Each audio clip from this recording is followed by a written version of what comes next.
নতুন করে যে বিষয়টা আলোচনায় আসছে সেটা হচ্ছে যে প্রকাশ্যে ধূমপান এক পক্ষ বলতেছে করা যাবে, অর্থাৎ তারা প্রকাশ্যে ধূমপান করাটাকে স্বাধীনতা অথবা নিজেদের অধিকার মনে করতেছে, আর এক পক্ষ বলতেছে যে প্রকাশ্যে ধূমপান করাটা যাবে না। মূলত আইনের একটা ব্যাপার আছে, সেটা সবাই ভুলে যাচ্ছে। কারণ এবং আমি যতদূর জানি এখানে একটা জরিমানারও ব্যাপার ছিল, যে 50 টাকা জরিমানা।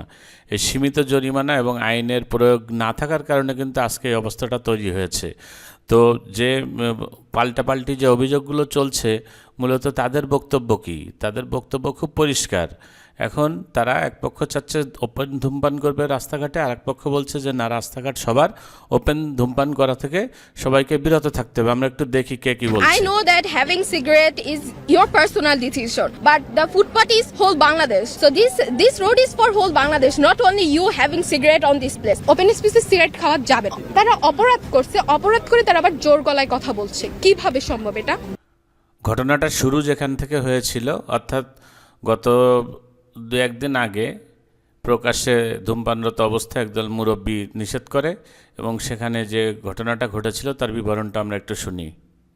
তারবিন জামাতে যাওয়ার সময় ওনাকে বলছিল এখানে কেন সিগারেট খাচ্ছেন, এবং ওনার মুখের মধ্যে জ্বলন্ত কাপ ছুঁড়ে মারছে। এটা পাল্টাপাল্টি অভিযোগ, অর্থাৎ এক কথায় বলতে গেলে প্রকাশ্যে ধূমপান, নারী পুরুষ এখানে বিষয় না, বিষয় হচ্ছে প্রকাশ্যে ধূমপান, রাস্তাঘাটে ধূমপান, এটা কিন্তু আইনে নিষেধাজ্ঞা আছে। আমাদের স্বরাষ্ট্রমন্ত্রী যথার্থই বলেছেন, যদিও নিরীহ মানুষ দেখেন কিভাবে বলছেন। আমি যতটুকু জানছি ওনারা দুইজন নাকি সিগারেট খাইতেছিল ওপেন জায়গায়, কিন্তু সিগারেট খাওয়া এই নারী পুরুষ সবার জন্যই নিষেধ। এটা কিন্তু একটা অফেন্স। এই জন্য আমি আপনাদের কাছে অনুরোধ করবো ওপেনে যেন কেউ সিগারেট খায় না। অনেকটা বিনয়ের সুরেই কিন্তু স্বরাষ্ট্রমন্ত্রী বলেছেন। তো সবাইকে খেয়াল রাখতে হবে, যেহেতু আইনে নিষেধাজ্ঞা আছে, অবশ্যই প্রকাশ্যে ধূমপান নিষিদ্ধ করতে হবে। কোনো অবস্থাতে এটাকে নারী পুরুষ কারোর জন্যই বৈধ করে রাখা যাবে না। ধন্যবাদ সবাইকে, ভালো থাকবেন, আল্লাহ হাফেজ।